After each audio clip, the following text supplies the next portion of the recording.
Now, the greatest radio shows of all time. Suspense. The Shadow Node. Washington calling David Harding, counter-spy. Classic radio theater. The Great Gildersleeve. Fibber McGee and Molly. Dragnet. Gunsmoke. The Lone Ranger. Now, step back into our time machine with your host, Wyatt Cox. Good evening, friends of the Inner Sanctum. Action, adventure, espionage with Brian Donlevy in an episode of Dangerous Assignment going back to the last season of the show, February 25th, 1953, The Black Market in the Mediterranean.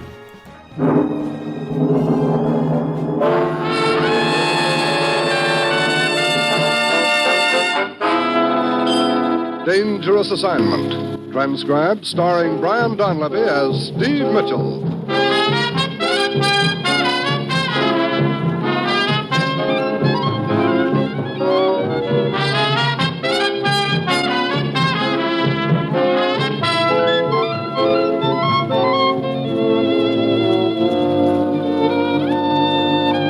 Yeah, danger is my assignment. I get sent to a lot of places I can't even pronounce. They all spell the same thing, though, trouble. But when I walk into the commissioner's office, I don't realize that this assignment's going to wind up with my life getting saved because I shoot my only friend in the deal.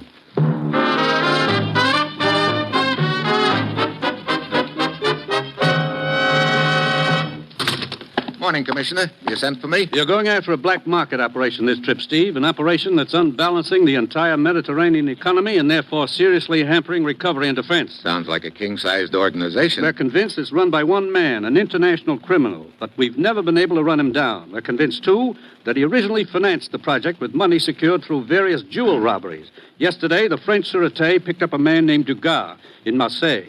Monsieur Dugas is a jeweler. Also a fence? No, he claims his job was simply to break down the stolen jewelry. Get over there, Steve. Check with Inspector Bichot of the Sûreté. Dugas is the only link we have to the black market organization. Track down this lead. Get to that organization. Smash it. Well, that's it. You've got your assignment. Good luck.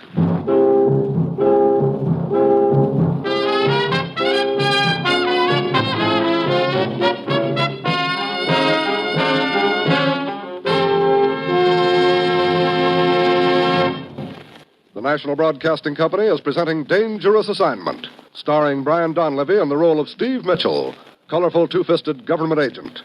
At all those places of the world where danger and intrigue walk hand in hand, there you will find Steve Mitchell on another Dangerous Assignment.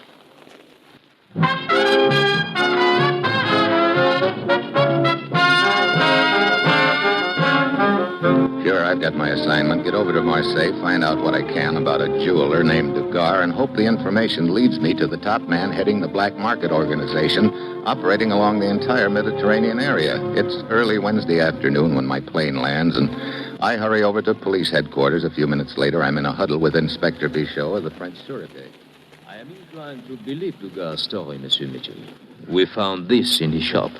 A letter. Dated 2 days ago. And the envelope bears the postmark of Nice. According to this letter, Dugas is going to receive a package by the end of the week. A necklace. Oui, and there at the bottom of the page is a rough sketch of the necklace with instructions how it is to be broken down. Have you received a report of its being stolen? No. But we sent a description of the necklace to all the leading jewelry firms in Europe. 2 hours ago, we received a reply from the house of Figeac in Paris. And they've identified the bracelet? Yes. It belongs to the Countess Navarre. She by any chance staying in Nice at present? That is correct. She has a villa there. You know, Inspector, it's possible that necklace hasn't been stolen yet. Quite. We have been informed there is to be a gala reception at the villa tonight. And, of course, the Countess will wear her necklace. Look, could you arrange for me to get an invite to this little soiree, Inspector? I will arrange everything, monsieur. But a word of caution. If your attention is distracted but for a moment... Yeah, I might miss the play entirely and our friend might get away. Look, maybe we'd better change our plans. Oh? In what way, monsieur? Maybe we should arrange it so that the thief would have to come after me. Huh? You intend to steal the necklace yourself? Well, I'll admit my technique is a little rusty, but... I see. Yes. Yes, the thief watching the Countess closely would most certainly observe the theft, would follow you when you left the villa, huh? Yeah, and that way I might get to his boss, the head of the black market outfit. It's worth a try. What do you say, Inspector? Oh, why not, monsieur? Why not, eh?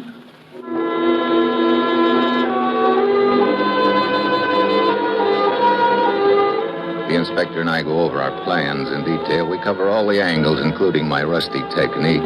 While the inspector makes a phone call, I hurry down to Dugar's cell, and we have a chat. He can't give me any more information than the inspector already has, so I mush on. 10 minutes later, I stroll into a small bakery shop not far from police headquarters. The proprietor, a small, dapper gent, greets me. Good afternoon, monsieur. You, Paul Bizak? At your service. I'm Steve Mitchell. Inspector Bichot telephoned you. Ah, mais oui. You are the pupil, eh? Bien, come this way. I have a small apartment in the rear of the shop. You will not be disturbed there. You must be pretty good, Bizak. The inspector gave you a high recommendation. Good, monsieur. I was in my prime considered the best in my profession.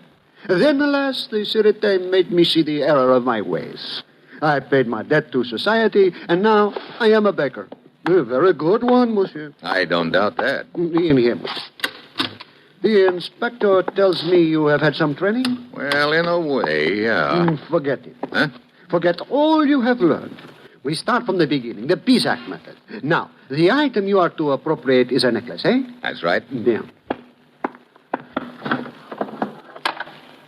This string of beads will serve as a necklace. Now, a moment and I will turn on the victrola.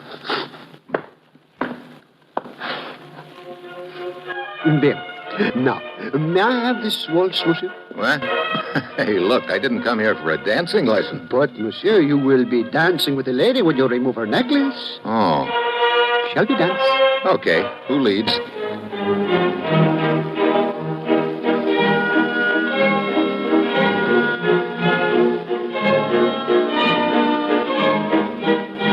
So I spend the rest of the afternoon waltzing around the back room of the bakery shop with the next jewel thief. And it doesn't take long to catch on to the routine, particularly when you're being coached by a sleight of hand artist like Paul Bizak. Finally, he seems to think I've earned my diploma, and he hands me a tiny pair of snippers. These, monsieur, you will keep well hidden in your hand. At the right moment, snip. The necklace is yours. And remember, the sleeve work is important. That is where the amateur generally fails, the sleeve work. I'll remember, Professor. You have been a most excellent pupil. It has been a pleasure. Thanks. Oh, by the way, here's your wallet. My wallet? Bien, monsieur, bien. You learn fast. Not bad, eh? Not bad at all, monsieur. Bien, monsieur. Hey, my credentials. Good afternoon, monsieur.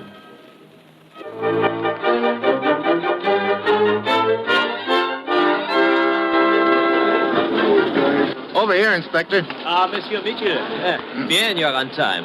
That is your plane over there. It leaves in a few moments. How long will it take me to get to Nice? You should arrive by 7 o'clock. At precisely 8 o'clock, you will enter the grounds of the villa. Proceed to the rear of the house. Somebody will meet you there. An American named Kimbrough, eh? He is well known along the Riviera. He will see to it that you meet the right people. The rest, monsieur, is up to you. Okay, Inspector. Thanks for everything. Bon chance, monsieur. Bon chance, and be careful, eh? Everything goes according to schedule. At 7 o'clock, I land at Nice. At the hotel, I slip into my soup and fish, and a few minutes after 8, I stroll into the grounds of the villa.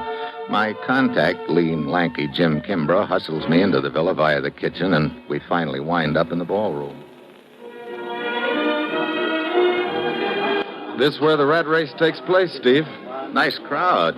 You know most of them? Know a few new faces, like that sultry-looking little doll over there, dancing with the tall gent in the fez.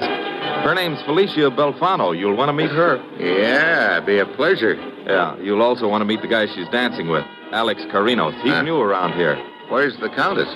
Hasn't come down yet. Just waiting till everybody's here so she can make la grande entrance, I guess. Ah, Jim. How nice to see you again. Hello, Bertie. Steve Mitchell, Justin Bernard. Pleasure, Mr. Mitchell. Mr. Bernard? Such a long time it has been, eh, Jim? Yeah, Monte Carlo, wasn't it, Bernie? Oh, please, don't remind me of that. My luck was lousy, too. Jimmy, my boy, a small favor, huh? How much? Oh, no. You misunderstand. The young lady you were dancing with a short time ago, over there. Felicia? Oh, Felicia. It's a beautiful name. Beautiful. You want an introduction? I would be eternally in your debt, Jimmy. Okay, pal. See what I can do. Good boy. Au revoir, Mr. Mitchell. So long, Mr. Bernard. He's a wolf boy, Steve. He collects objects d'art and dolls. Live ones, that is. I guess that. His fangs were showing. Well, come on, let's circulate.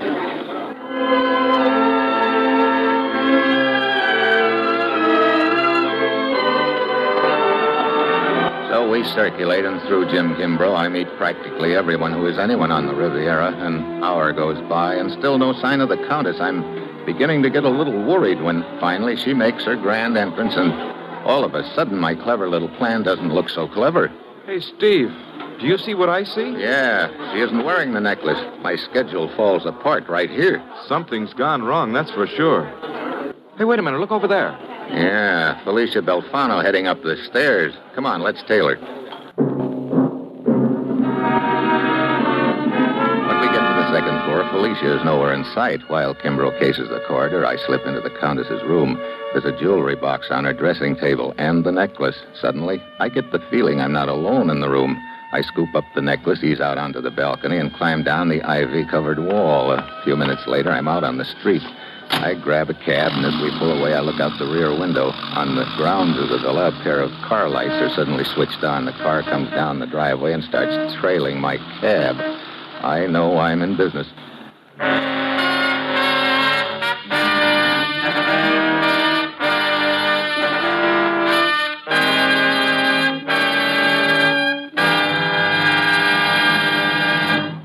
Steve Mitchell will continue his dangerous assignment in just a moment.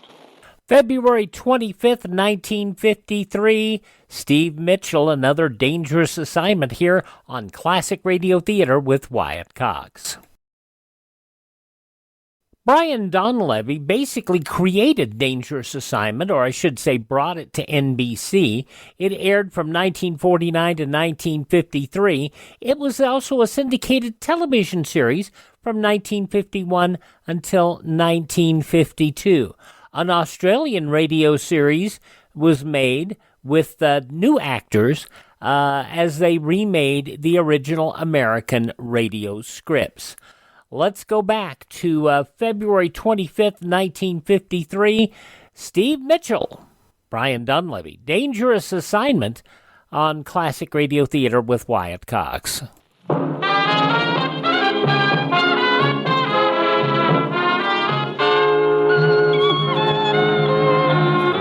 Now back to Dangerous Assignment and Brian Donlevy as Steve Mitchell.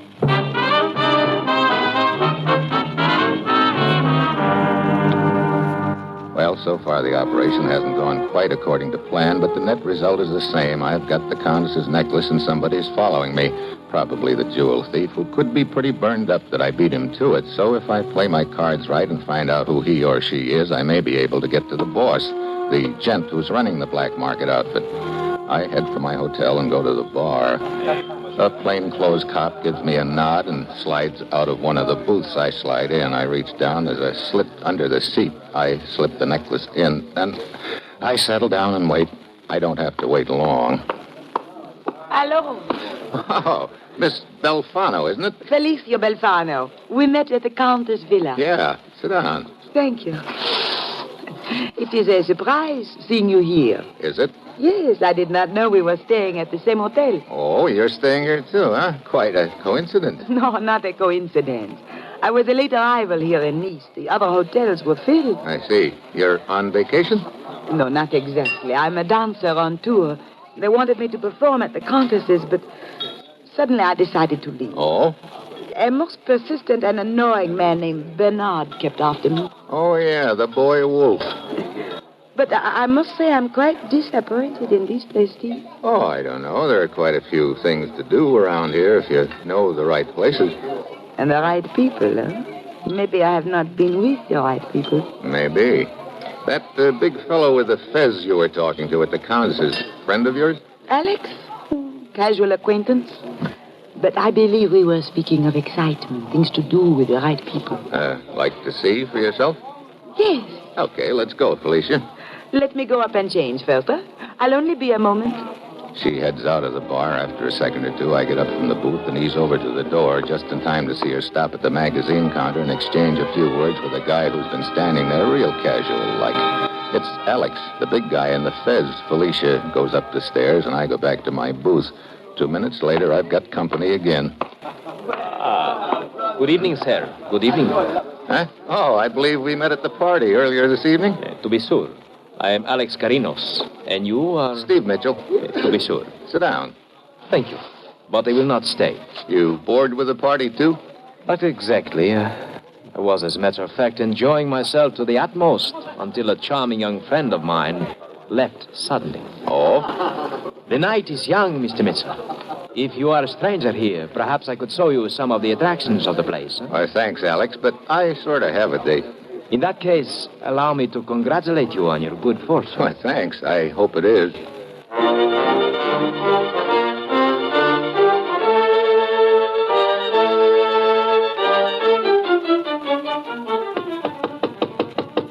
Who is it? Steve Mitchell. Come in, Steve. Hey, what's the deal, Felicia? I thought we were going to do the town together. I've been waiting down in that bar 15 minutes. Alex is long gone, and... Hey, what's the matter? What are you staring at? Steve. Don't move. What? I'm right behind you. Yeah. So's that gun of yours. Who are you? I will ask the question for the moment. Where's the necklace? I don't wear necklaces. Don't waste my time. It is not in the room. It's not on the girl. Therefore, if the two of you are in it together, you must have it. Look, Steve, I don't understand any of this. What is he talking about? You understand that if you'll turn over the necklace, we can perhaps make a deal. What kind of a deal? My name is Sargo. I'm an insurance investigator. Oh? My company sent me to investigate the many jewel robberies along the Riviera. I was knocked unconscious near the Contessa's room. When I recovered, the necklace was gone. I learned that you and this young lady had left the party. I traced you here. Now, the necklace. I don't have it. You will allow me to find it out for myself. I will search you. And please stand very still. Wait a minute. I said stand still. This is no good. He's sure to find my credentials and comment on them. If Felicia is in on the deal, that'll blow it sky high. I can't risk it. I whirl, knock his gun to one side with my elbow and flatten him. Oh. Steve, you did steal the necklace? Look, we'd better split up. Meet me down at the waterfront. The small pier farthest east, 15 minutes. We can talk about the necklace and what we're going to do with the money, huh?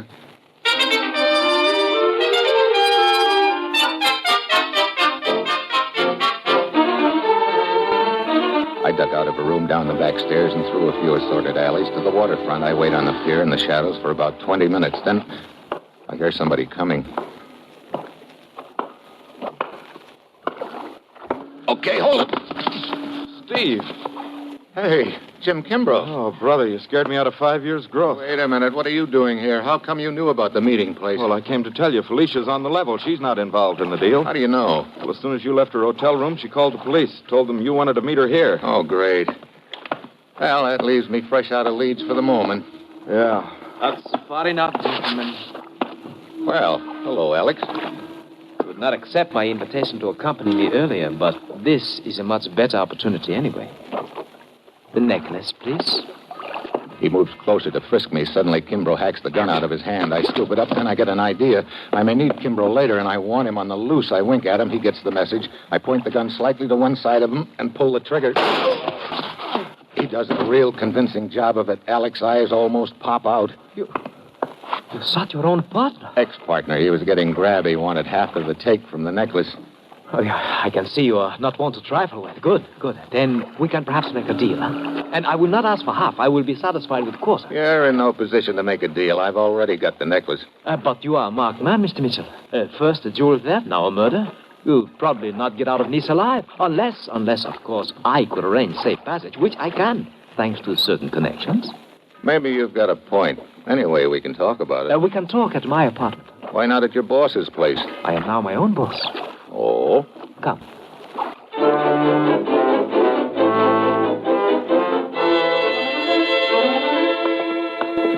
So, You were in the Countess's room when I lifted the necklace, huh, Alex?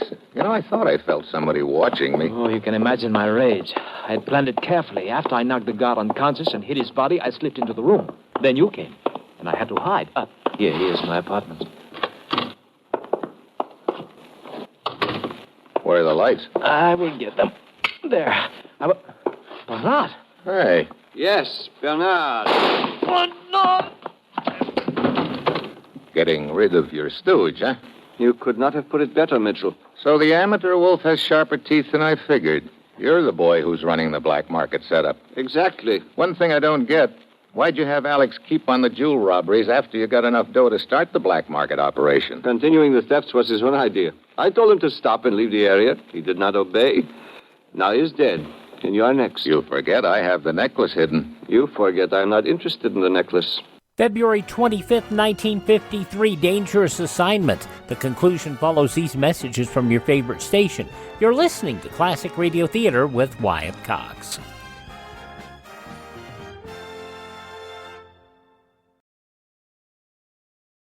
Just when you thought it couldn't get any better, Mike Lindell and MyPillow launching the MyPillow 2.0. Now, when Mike invented MyPillow, it had everything you could want in a pillow. Now, nearly 20 years later, he's discovered a new technology that makes MyPillow even better. Of course, the patented adjustable fill of the original MyPillow, but now with brand new fabric with a temperature-regulating thread, it's the softest, smoothest, and coolest pillow you'll ever own. Say goodbye to tossing and turning and flipping your pillow over in the middle of the night. And more great news on the MyPillow 2.0 buy one, get one free offer with my promo code Wyatt. MyPillow 2.0 is 100% made in the USA, 10-year warranty, 60-day money-back guarantee. Go to MyPillow.com, click on the radio podcast square to receive the MyPillow 2.0 buy one, get one free offer. Use my promo code Wyatt or call 1-800-928-4715.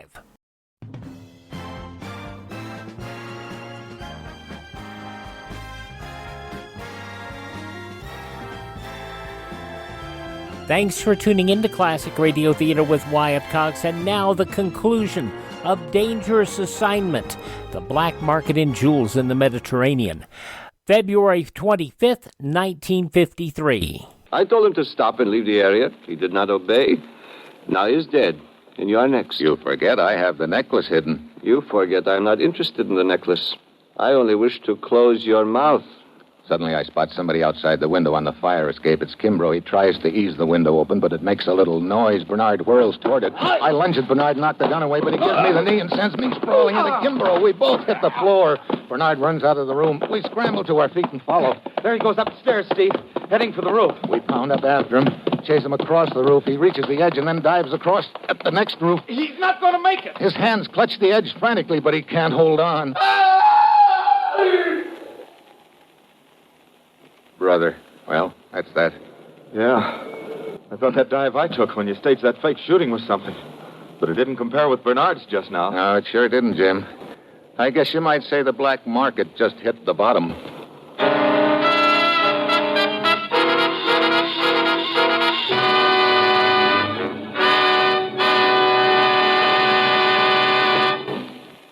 Our star, Brian Donlevy, will return in a moment. To combat heart disease, this nation's leading cause of death, two things are essential for further progress. First, there must be broader knowledge of the heart diseases. We do not know the exact cause of high blood pressure and hardening of the arteries.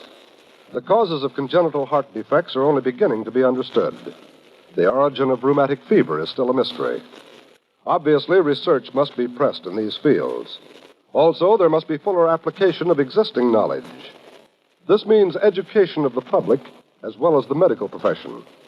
It also means more community heart programs. These are the aims of the 1953 Heart Fund. Because it affects you and your community so seriously, this is your problem. Our scientists must be furnished the tools to fight this common enemy. Won't you give to fight heart disease? Send your contribution to HEART, H-E-A-R-T, HEART, care of your post office, in your community. Judy Canova adds to the mirth and merriment with hilarious comedy and also some songs in her own delightful style. Yes, and then Eddie Cantor, brings you his show business show, during which he reminisces about his years in the entertainment world. Every Thursday, listen to all these fine shows on most NBC stations.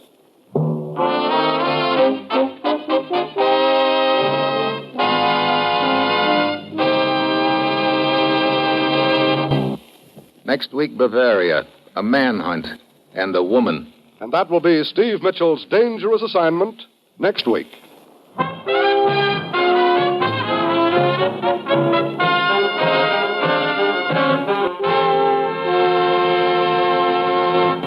Included in tonight's cast were Tony Barrett, Hal Gerard, Dan Riss, Paul Duboff, and Betty Lou Gerson. This is John Storm speaking.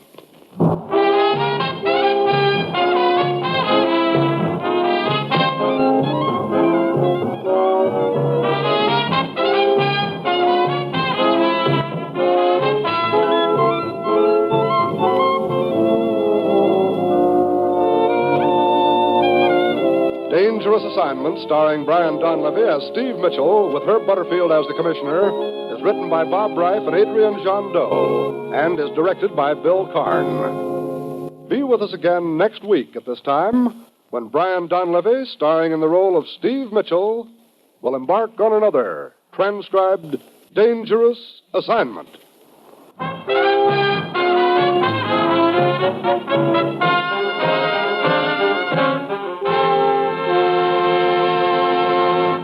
February 25th, 1953, Dangerous Assignment here on Classic Radio Theater with Wyatt Cox.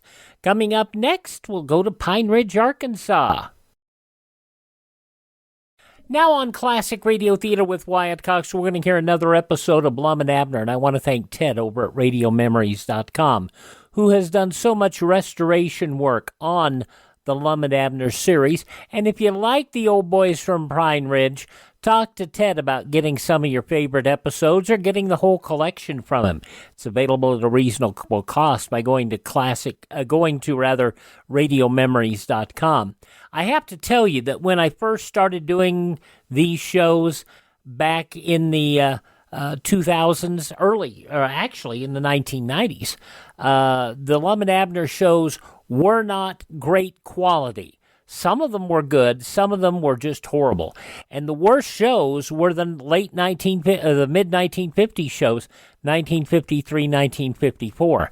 And Ted has been able to get these shows and clean them up and make them sound actually good so you can actually enjoy what the old boys were doing. And today, we're going to hear an episode, as I said, from February 25th, 1954, as Lum and Abner open the trunk, and hopefully we'll get into a little more about what the trunk is all about. Granny's, Abner, I believe that's our ring. I'm busy reading, Lum. Go ahead. Well, it was our ring, all right. Go ahead. All right, I'll Read get old Snuffy Smith. He's a hillbilly. The first one I ever seen. What is a hillbilly? Him? Look here, Lum. I can show you. Ain't that the country feller? That's what I've always wanted to know. What is a hillbilly? Well, I ain't never seen one myself, but I figured that he might be one. He's country, all right, ain't he? Oh, he... Oh, I forgot to answer. Hello, jot him down, store. This is Lum and Abner.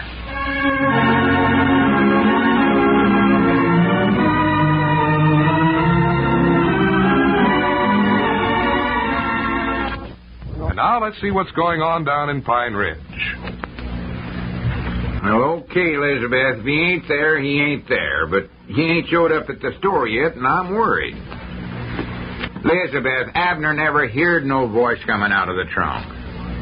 Well, I don't care what anybody said. That was... Elizabeth! Dad, blame it. What's the matter with folks? Won't even talk to me. Think I'm handed or something.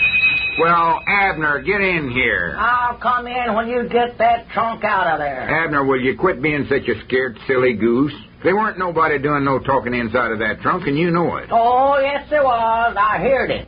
Cedric heard it. Grandpap heard it. Squire heard it. You'll quit being a scaredy cat and act like a man come in here, I'll tell you what it was. I'm tired of hollering at folks.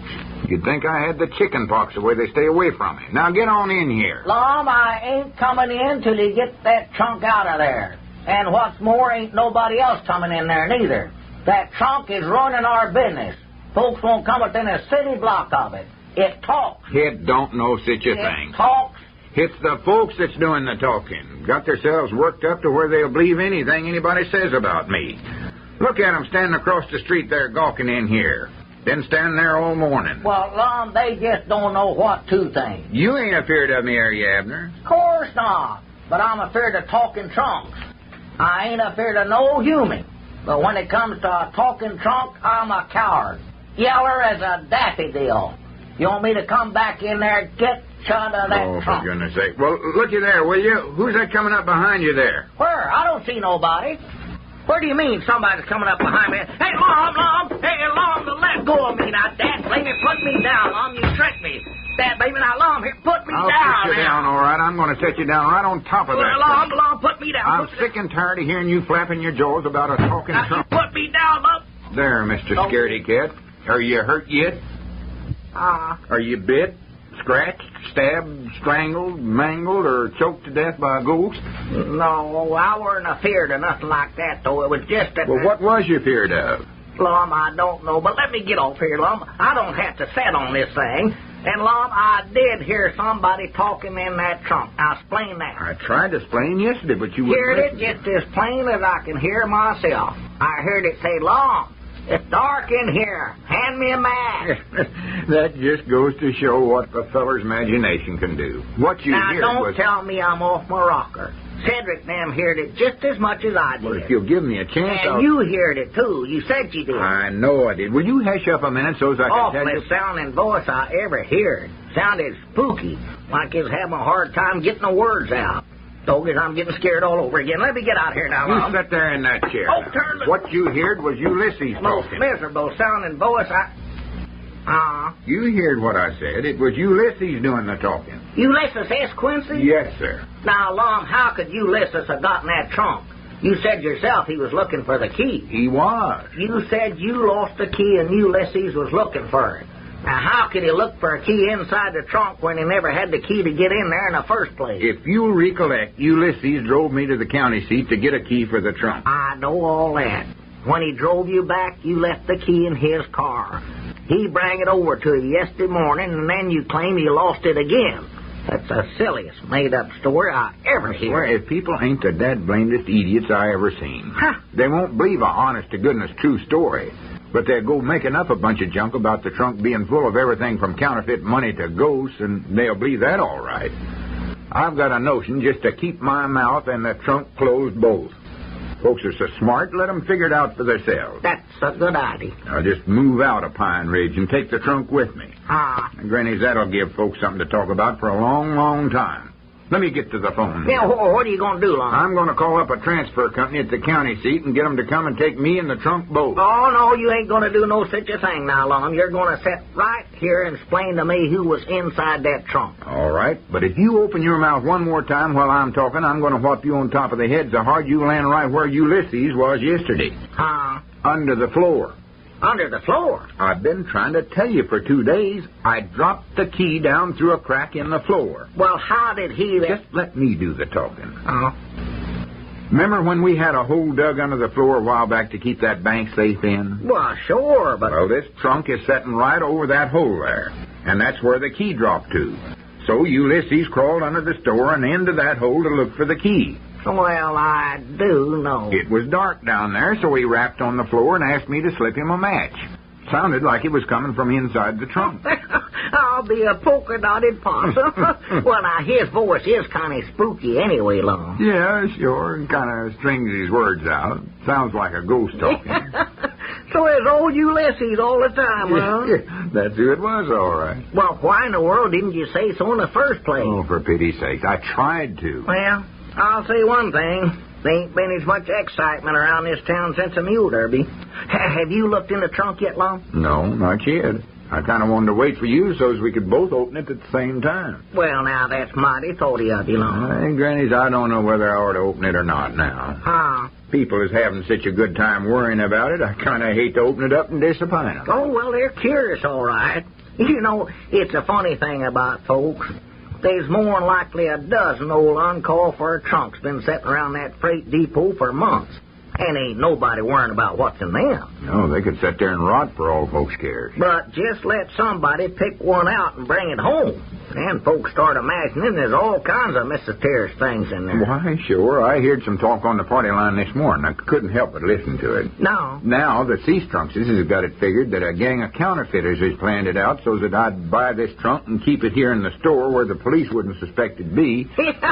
And they figure the crooks is going to come here later and get it after a while. Well, I believe Miss Blevins is holding out for stole jewels being there. Yeah, I heard her talking. Oh, she's got it full of them. Grandpa Masters figures there's a atom bomb in there. Atom bomb? Yeah, figures an enemy has smuggled one of them in here and aiming to blow up Pine Ridge. Well, what would an enemy want to blow up Pine Ridge for? It ain't too important a place. Well, it was to Grandpa Masters. Yeah, that's right. Well, I believe Sister Simpson thinks it's mink coats in there. Mink coats? Yeah, one just been stole, of course. Well, Sister Simpson ought to be able to think of something better than that. I'm surprised at her. Yeah, well, I overheard her talking to Baldy Winters. Her head was a-bobbing up and down, something wonderful. That duck on her hat was might nigh pecking a hole in old Baldy's head. Oh, yeah, they're all having a good time, and I hate to spoil it for them. They're getting worked up more and more every second. Oh, you're right in the middle of something big, Lum. Oh, they're liable to get themselves worked up to where they'll get up a mob and come over here and tar and feather me. Maybe I better open the trunk. Well, I do believe it's a good idea, Lum. Now, Abner, I want you to know before I open it, I'll admit I more than likely made a terrible mistake in buying this thing. I just can't stand to go to auction without buying something, especially when I don't know what I'm getting. I sort of get carried away, lose my head. Yeah. Wasted $100 more than likely is what I done. Well, now, here you made $140 so far, though. Squire Skimp broke the leash you had on his office when he wouldn't let you take that trunk in there. Goodness, that's right, ain't it? Sure. Well, yeah, he's got to give me back the $240 rent I paid him already. Yeah, I heard him say it, Lum. Well, good. So even if there ain't nothing in here, I've made $140 anyway. Yeah, what you can't tell, though, maybe that trunk's full of gold bonds or something. Somebody might have died and left them there without calling for them. Well, I don't hardly think there'll be any gold bonds in there. More likely some old clothes or magazines. Hope it's bonds. Let me get this key in here. Look. One thing, if I ain't expecting nothing, I won't be disappointed when I don't get nothing. No, hey, maybe it's diamonds in there, Lum. No. Who'd go leaving a whole trunk full of diamonds in a freight depot? Well, maybe the freight depot man done it or the conductor. Here, help me lift this lid. She's kind of rusty, I believe. Just so nervous, I can't hardly wait. Well, don't get your hopes roused up too much now. There she is. Oh, there's another lid there. Just unhook that little catch right there, Lum. Yeah, my fingers is trembling. I'm kind of nervous myself. Here we are. Up she goes. Jumping jackrabbit. Diamond bracelet. Pearl necklaces. I'm in trouble.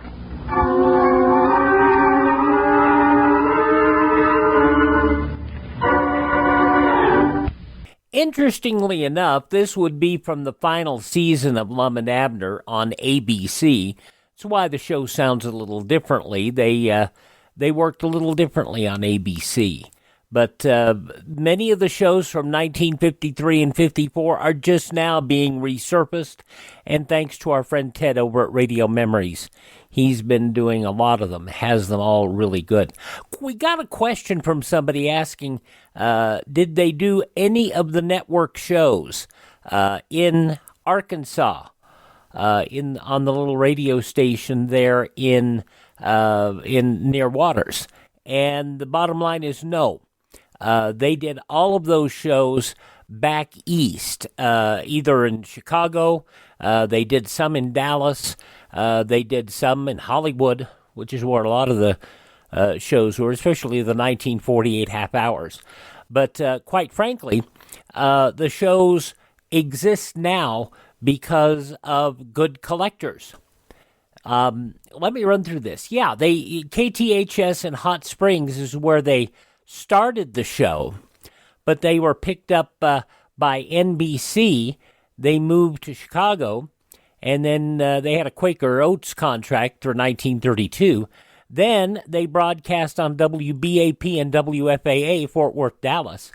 And then in 1933, Ford Motor Company, Horlicks Malted Milk, and they were broadcast over Mutual during much of this time. Then in 1935, they went coast to coast. KNX Los Angeles, San Francisco, and one of Mutual's most popular programs of the time. There are some people that say that there was the simple fact of the matter is that perhaps Mutual's, although the Lone Ranger was very prominent, Lum and Abner was probably one of their most popular shows. They had other sponsors along the way, Postum, Alka-Seltzer, and Alka-Seltzer was their longest-running program. They appeared on all 4 networks, NBC, Mutual, CBS, and ABC in the very end of their career. And interestingly enough, probably Lum and Abner was the first radio show to invoke and create the change of the name of a town. The little community of Waters, Arkansas, thanks to the real Dick Huddleston. Yes, there was a real Dick Huddleston. He petitioned the post office to change the town's name to Pine Ridge back in 1936. And we somewhere have a recording of that. It's not very good, of the ceremonies that took place down there. But what I will tell you is that the Lum and Abner, quite frankly, had just as long and just as storied career as Freeman Gosden and Charles Correll. And were it not for the blackface and the fact that people thought that Amos and Andy was a racist show, and yet it was no real different than Lum and Abner. You had a couple of guys that were, just good old boys. Lum and Abner, here on Classic Radio Theater with Wyatt Cox, from originally broadcast February 25th, 1954. Thanks so much for spending some of your day with us. And by the way, thanks to Ted at RadioMemories.com for supplying us all these fully restored shows. RadioMemories.com. My webpage is classicradio.stream. Stream our shows. Learn about building a classic radio collection of your own. You can contact me there, find our social media links. And if you like what we do, you can buy me a coffee. The Buy Me a Coffee money helps us maintain our distribution channels and helps us acquire additional classic radio collections. That is at classicradio.stream. Thanks for spending part of your day with us. Would you thank this radio station and support their advertisers? It's their kindness and courtesy that allows us to be with you each and every time we roll around here on your favorite station. Most importantly, tell all your friends that the greatest radio shows of all time are right here at this spot on the dial.